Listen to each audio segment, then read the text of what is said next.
Hi everybody, I hope you are home safe, enjoying your time with your family. This is my pup Aria. I know I talked about her a lot, now you finally get to see her. We're gonna do a quick rundown of an example of a ratio problem that you saw in your packet. So stay tuned for all of the different strategies and let's get started. So on the second page of your packet, problem number 1, it's a story problem. So we're going to go through our typical 3 reads. I'm going to read the problem the first time and ask myself, what's this problem about? 3 boxes of baseball cards weigh 90 pounds.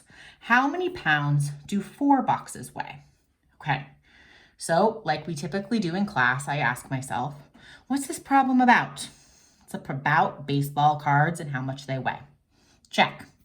Next, I want to read through it again, but this time I'm thinking about what's the question that I'm being asked? What is it that I'm going to have to solve or find? 3 boxes of baseball cards weigh 90 pounds. How many pounds do 4 boxes weigh?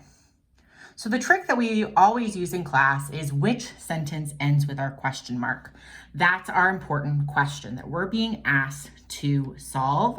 And the question is, how many pounds do 4 boxes weigh? Okay, so for ratios, there are some things that we need to review. First, there are 3 different notations, some that we're more familiar with and more comfortable with than others. There's our fraction notation. There's our colon notation, and there's the word to. So as I'm thinking about this problem and thinking about different strategies, I should also be thinking about which of these 3 notations I want to use to solve the problem. Okay, let's do our third read. This time I'm asking myself, what information is important? What am I going to need to use to solve this problem? 3 boxes of baseball cards weigh 90 pounds. Okay, I'm going to pause right there because there's important information in that first sentence. 3 boxes of baseball cards weigh 90 pounds. Oh, it's the perfect time for a ratio, and I get to choose which notation to use. As many of you know from our work together in class, my favorite notation is to use the colon. I think it is the simplest and it tells us exactly what it is that we're comparing. So let's compare I'm going to move this a little bit so I can write a little bit more clearly. Let's compare our 3 boxes to our 90 pounds. Okay, check. We've looked at our first sentence and we know some of the important information that we're going to need to use to solve this problem. So let's look again at our second sentence. How many pounds do 4 boxes weigh? So I don't need to know necessarily how many pounds 3 boxes weigh. I need to know how many pounds 4 boxes weigh. And because we've moved on to algebra now, and I know you all are starting to get really comfortable using variables, I'm gonna, instead of using a question mark, use an X to denote my unknown number of pounds. So now, I have 3 different strategies that I can use. For this one, I'm going to use a ratio table. So the first thing I'm going to do is name my strategy for you so that you can see exactly what strategy I'm using to solve this problem. I'm using my ratio table. The first thing I need to do is label my ratio table. The 2 things that I'm comparing are boxes of baseball cards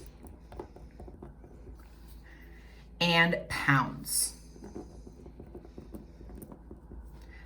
I'm also going to fill in what I already know. I know that 3 boxes weigh 90 pounds. Okay, friends, in order to solve this problem, I have to find something really special that you might not have remembered using at the very beginning of the year. I have to find unit rate. Unit rate. Our unit rate is a quantity compared to 1. Our quantity compared to 1. So I need to decide which of these quantities I want to reduce to 1. And looking at this and knowing that my box number is smaller than my pounds number, and that my final question is asking me to find how many boxes, I'm choosing to reduce my number of boxes from 3 to 1. You might also remember that when we're working on a ratio table, we scale up and we scale down. To scale down, we divide. So when I'm scaling down, the operation I need to use is division. When I scale down, the operation I use is division. So I divide my number of boxes, 3, by 3 to get 1. Any number divided by itself is 1. But this is the ratio table, so things need to be the same on both sides. That means if I divide one side of my ratio table by 3, I must also divide my other side by 3. This is the perfect opportunity for either long division or for you to grab those trusty cell phones and use your calculator function. 90 divided by 3 is 30. Okay, I'm halfway there.